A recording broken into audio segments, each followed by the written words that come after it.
আমরা যদি আশিক রাসূল দাবি করি, আমার মধ্যে নবীর সুন্নাত নাই, কেমন আশিক রাসূল আমি? হিসাব মিলানোর পর কবরের দিকে রওনা করেন। হে আল্লাহর বান্দা, কবরের যাত্রীরা, আমার নবী কত সুন্দর করে রেফারেন্স দিয়ে বুঝায় গেলেন দুনিয়াটা ক্ষণস্থায়ী, আখিরাত চিরস্থায়ী।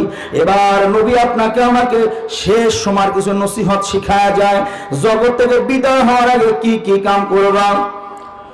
আব্দুল্লাহ ইবনে আব্বাস রাদিয়াল্লাহু তাআলা যাকে রাইসুল মুফাসসিরিন ফিল ইসলাম বলা হয়, তার থেকে বিবরণ রওয়ায়াত আছে তার চাচাজাত ভাই ফজল রাদিয়াল্লাহু তাআলা আনহু, আব্বাস রাদিয়াল্লাহু তাআলা দুই ছেলে, একজনের নাম আব্দুল্লাহ আর একজনের নাম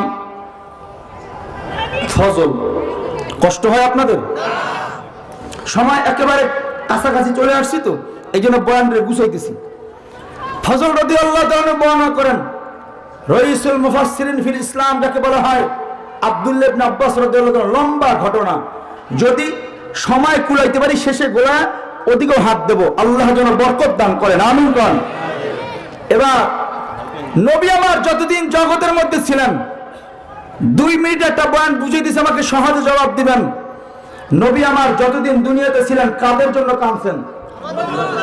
আব্বার জন্য, মায়ের জন্য, হ্যাঁ, কার জন্য? উম্মত উম্মত উম্মত, সারাটা জীবন নবী উম্মত উম্মত বলে কাঁদছেন। শুধু তাই নয়, যখন নবী আমার দুনিয়া থেকে বিদায় হওয়ার সময় কাছাকাছি আইসা গেছে, আল্লাহ নবী ফজল রাদিয়াল্লাহু তাআলা নুকে ডাক দিলেন, চাচাজাত ভাই, হে ফজল, আমার দেহটা দুর্বল হয়ে যাইতেছে, নিস্তেজ হয়ে যাইতেছি, আমার মন বলে আমি আর দুনিয়ার জমিনে বোধহয় বেশিক্ষণ থাকবো না। ফজল, হুজবিয়াদি, তুমি আমাকে ধরো, আমাকে উঠো, আমি দুর্বল, দাঁড়াইতে পারি না, এত দুর্বল নবী আমার। ফজল রাদিয়াল্লাহু তাআলা আনহু বলেন, আমি নবীর ধৈর্য দাঁড় করাইলাম। নবী আমার কয়, ফজল, আমার একটা শক্ত পাথরের মধ্যে বসাও। আমি একটা পাথরের মধ্যে বসাইলাম, আর একটা উঁচা পাথরের মধ্যে নবী আমার ট্যাক লাগায় বসে গেলেন। নবী আমার চোখের পানি সাইরা বলে, ফজল, মদিনার বাজারে দৌড়ায় যাও, বাজারে গিয়া মদিনার সবার একটু ডাক উনারে ফজল। আমার মন কয় দুনিয়ার জমিনে আমার সময় ফুরায় গেছে, আমি বোধহয় বাঁচবো না। ও ফজল, মদিনার বাজারে সবাই একটু ডাকো না, আমি আমার শেষ বিদায়ের সময় সবার কাছে মাপ চাইতে চাই। আমার প্রতি কেউ যেন দাবি না রাখে, যেই নবীকে না বানাইলে আল্লাহ আসমান জমিন লৌহ কালাম কিচ্ছু বানাইতেন না। এই নবী আমার কয়, ফজল তাড়াতাড়ি যাও। যখন ফজল রাদিয়াল্লাহু তাআলা আনহু মদিনার বাজারের মধ্যে ঢুইকা সবাই ডাক দিলেন, ও মদিনাবাসীরা, নবী আমার তোমাদেরকে ডেকেছেন, কি যেন বলবেন। নবী ডাকছেন, শুনতে দেরি, বাজারের লোকজন দৌড়ায় আসতে দেরি করে নাই।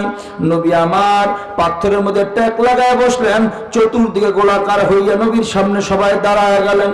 নবী আমার কোনোভাবে উল্টা বৈশা দুইটা দুর্বল হাত সামনের দিকে বাড়াইলেন, বাড়ায় কয়, ও আমার সাহাবীরা, ও মদিনাবাসীরা, আমার নবীর মন কয় আমি বোধহয় আর দুনিয়ার জমিনে বেশি দিন নাই, তোমাদের কাছে আমি একটু ক্ষমা চাই। যদি আমার কথায় কেউ কষ্ট পায় থাকো, যদি আমার কথায় কেউ কষ্ট পাও, তুমি আমার থেকে বদলা নিতে পারো।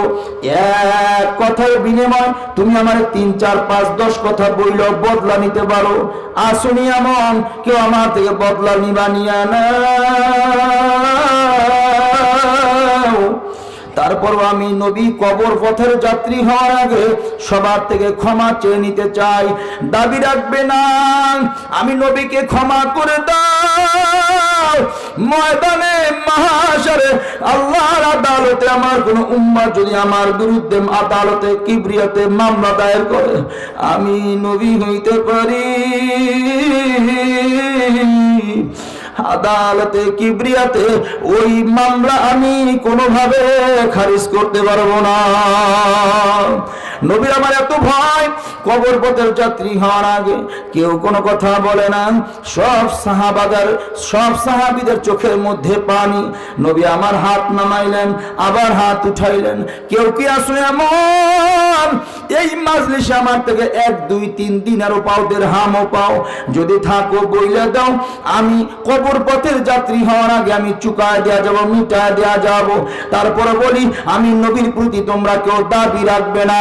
নবী আমার বারবার হাত বাড়ায় বলতেছেন 1 2 3 দিনার দিরহাম যদি পাও আমারে বইলে দাও।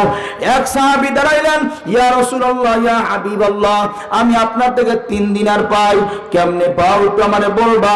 নবী আমার আপনার কাছে একদিন এক ভিক্ষুক আসছিল, আপনার কাছে আইয়া বলছিল আল্লাহর রাস্তায় আমার কিছু ভিক্ষা দান। নবী আপনার কাছে ভিক্ষা দেওয়ার মতো কোনো কিছু ছিল না, আপনি আমার থেকে 3 দিনার কর্জ নিয়া ধার নিয়া তারপর ভিক্ষা দিছিলেন। নবী আমার শিখায়া যায় জগতের মধ্যে তোমার সামনে যদি কোনো ভিখারি দাঁড়ায় খবরদার তারে ফিরাইবা না, কারণ তোমার কাছে হাত পাইতে একজনে যখন চায় তুমিও তো একজনের কাছে হাত পাইতা, তোমার গুনাহ থেকে মাপ চাইবা, এই জন্য ফিরাইবা না। এবার নবী কয় তাই আমার চাচাজাত ভাই ও ফজল আমার গচ্ছিত আমানত থেকে আমার সাহাবীকে 3 দিনার দিয়া আমার ঋণ পরিশোধ করে চুকা দাও। 3 দিনার দিয়া দিল। নবী আমার আবার দুর্বল হাত বাড়াইলেন, হাত বাড়ায় কয় আসোস নি রেখে আমি তোমার আঘাত করছি, আমার নবীর আঘাতে কষ্ট পাইছো। যদি এমনটা হয় তাহলে একটা আঘাতের বিনিময়ে তুমি 10টা আঘাত দিয়া বদলা নিবার পারো। তারপরে বলবো আমি নবীর প্রতি কেউ তোমরা দাবি রাখবে না। কবর পথের যাত্রী হওয়ার আগে আমার নবীর এত সতর্কতা। হেরে জগতের মানুষ সবাই যার যার মতো করে কান্দে, একজন একজনের দিকে তাকায় কান্না শুরু করছে। আবু বকর রাদিয়াল্লাহু তাআলা আনহু, ওমর রাদিয়াল্লাহু তাআলা আনহু দিকে তাকায় কয় ভাইরা নবী আমার কোনদিন তো এমন আমাদের সাথে করেন নাই, নবী আজকের জ্ঞান করতেছেন, তাইলে কি ওমর আমরা বোধহয় এতিম হয়ে যাইতেছি, আমাদের নবী আমাদের মাঝ থেকে বোধহয় এতিম করে আমাদের থেকে বিদায় হয়ে যাবে। সবাই কাঁদতেছে। নবী আমার দুর্বল হাত বাড়ায় কয় আসুসনি রে কেউ, আমার আঘাতে তুমি কষ্ট পেয়েছো তাহলে বদলা নিতে পারো। কেউ কিছু বলে না। এক সাহাবী দাঁড়াইলেন, দাঁড়াই কয় ইয়া রাসূলুল্লাহ ইয়া হাবিবাল্লাহ আমার একটা বদলা আছে। কি বদলা? উমুক জিহাদের ময়দানে আপনি যখন আপনার হাতের ছুরি লাঠিটাকে ঘুরাইতেছিলেন ও নবী, আপনার হাতের লাঠির আঘাতটা আমি সাহাবীর পিঠের মধ্যে লাগছিল, ওই দিনের আঘাতের বদলাটা আমার কাছে আছে। নবী আমার কাছে আর দেরি করিও না। ফজল রাদিয়াল্লাহু তাআলা ডাক দেখায়, ও ফজল ওই জিহাদের ময়দানের লাঠিটা আমার মেয়ে ফাতেমার ঘরে লটকানো আছে, তুমি নিজে যাও আমার মেয়ের ফাতেমার ঘর থেকে লাঠিটা নিয়ে আসো। ওই লাঠি দিয়ে আমার সাহাবী যত পারে আমার পিঠে আঘাত দিয়ে বদলা নিবে। আমি আদালতে কিবরিয়ারে ভয় পাই। এই সাহাবী যদি ময়দানে মাহশরে আমার বিরুদ্ধে মামলা দায়ের করে আমি আল্লাহর সামনে দাঁড়ায়া কি জবাব দিব? নবীরা তো ভয়,